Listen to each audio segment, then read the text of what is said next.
Oke teman-teman yang lagi nyasar di channel ini, hari ini kita mau ngebahas buku yang bikin kita nyantai sambil mikirin hidup, yaitu Filosofi Teras, tulisan Henry Manampiring.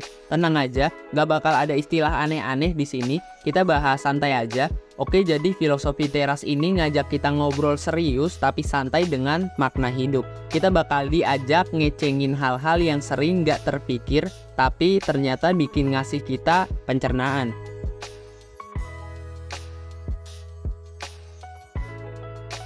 Di bagian pertama ini, kita jalan-jalan santai ke teras hidup, jadi gak cuma buat tempat ngadem aja nih, tapi juga punya arti mendalam dalam hidup kita.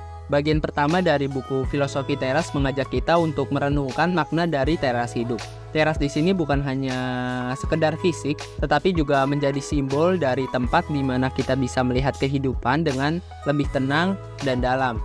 Nah, ada beberapa poin penting di bagian satu ini mengenai santai di teras hidup. Yang pertama, makna teras hidup. Di bagian ini, buku ini mengajak kita untuk memahami bahwa teras bukan hanya tempat duduk santai, tetapi juga melambangkan titik pandang yang lebih luas dan santai terhadap kehidupan. 2. Santai dalam refleksi. Buku ini mengajak kita untuk merenung dan meresapi momen-momen di teras. Dalam keadaan santai, kita bisa lebih mudah merefleksikan perjalanan hidup dan mendapatkan wawasan baru. 3. Menghargai ketenangan. Salah satu pesan penting di bagian ini adalah pentingnya menghargai ketenangan di tengah hiruk-pikuk kehidupan. Teras menjadi simbol tempat di mana kita bisa menenangkan pikiran dan mencari kedamaian. 4. Teras sebagai tempat bermimpi. Bagian ini juga membahas tentang bagaimana teras bisa menjadi tempat untuk bermimpi dan berimajinasi. Di sini kita bisa membiarkan pikiran mengembara dan menghasilkan ide-ide kreatif. Bagian pertama buku ini mengajak kita untuk merenung tentang makna teras hidup yang lebih dari sekedar tempat duduk. Dengan bersantai di teras, kita bisa merenungkan makna hidup dengan lebih dalam dan mendapatkan wawasan baru tentang apa yang benar-benar penting dalam hidup kita.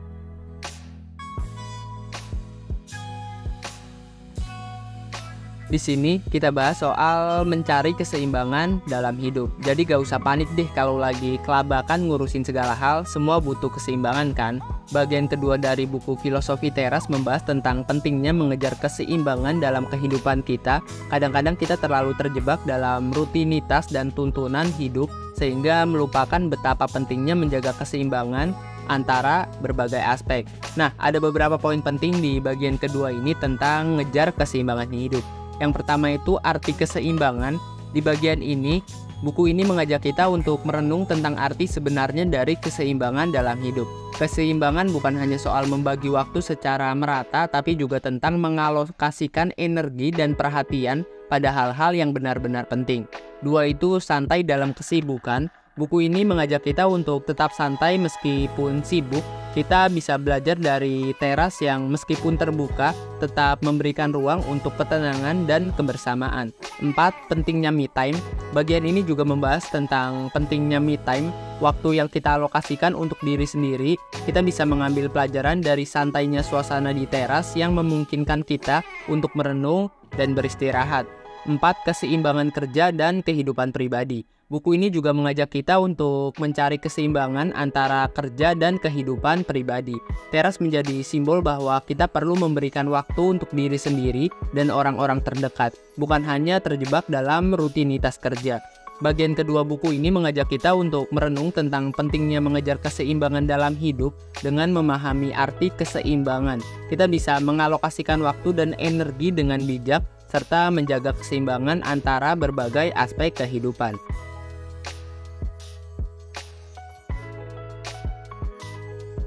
Nah, bagian ini bukan cuma soal cinta romantis ya, kita juga ngobrolin cinta pada diri sendiri, keluarga, dan lingkungan. Bukan cuma ngejar pasangan, tapi juga ngejar kebaikan. Bagian ketiga dari buku Filosofi Teras membahas tentang konsep cinta dalam berbagai aspek kehidupan. Namun, yang menarik, buku ini nggak hanya ngebahas cinta romantis aja, melainkan juga cinta pada diri sendiri, keluarga, teman, dan lingkungan sekitar. Nah, ada beberapa poin penting dari bagian 3 ini tentang cinta versi santai. Yang pertama itu cinta pada diri sendiri. Nah, di sini saya akan jelaskan lebih lanjut mengenai cinta pada diri sendiri. Di bagian ini, buku ini mengajak kita untuk mencintai diri sendiri dengan santai. Ini bukan tentang menjadi egois, tetapi tentang menghargai diri sendiri dan memberikan diri kita waktu untuk berkembang. 2. Cinta pada keluarga dan teman. Buku ini juga membahas tentang bagaimana kita bisa santai dalam mencintai keluarga dan teman-teman. Bukan cuma saat merayakan momen-momen besar, tetapi juga dalam hal kecil dan sederhana. Yang ketiga, cinta pada lingkungan. Bagian ini juga mengajak kita untuk mencintai lingkungan sekitar dengan cara yang ramah lingkungan. Buku ini menekankan pentingnya menjaga bumi dan memberikan inspirasi untuk melakukan hal-hal kecil yang bermanfaat. 4. Cinta yang tidak terbebani. Salah satu pesan penting dari bagian ini adalah bahwa cinta nggak selalu harus terbebani dengan ekspektasi atau kewajiban yang berat. Kita bisa santai dan tulus dalam memberikan cinta pada semua hal di sekitar kita. Bagian ketiga buku ini mengajak kita untuk merenung tentang berbagai aspek cinta dalam hidup. Dengan pendekatan santai, kita bisa mencintai diri sendiri, keluarga, teman, dan lingkungan dengan cara yang tulus dan ringan.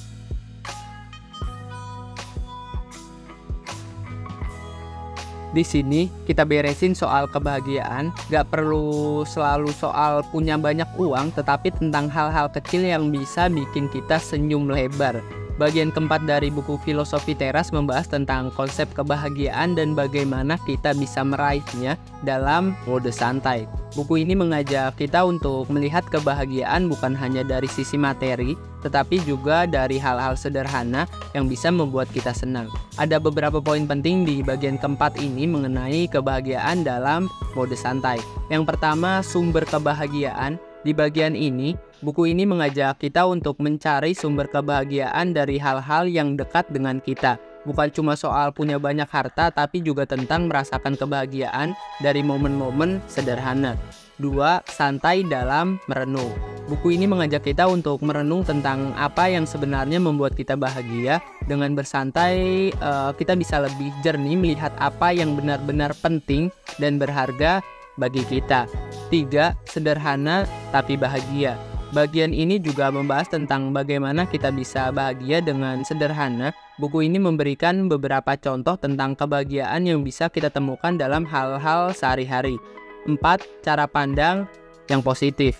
Buku ini menekankan pentingnya memiliki pandangan yang positif terhadap hidup. Dengan cara pandang yang positif, kita bisa lebih mudah melihat sisi baik dari segala hal. Bagian keempat buku ini mengajak kita untuk merenung tentang konsep kebahagiaan dalam mode santai. Dengan melihat kebahagiaan dari sisi sederhana dan memiliki pandangan yang positif, kita bisa meraih kebahagiaan yang sejati tanpa harus terbebani oleh ekspektasi atau materi.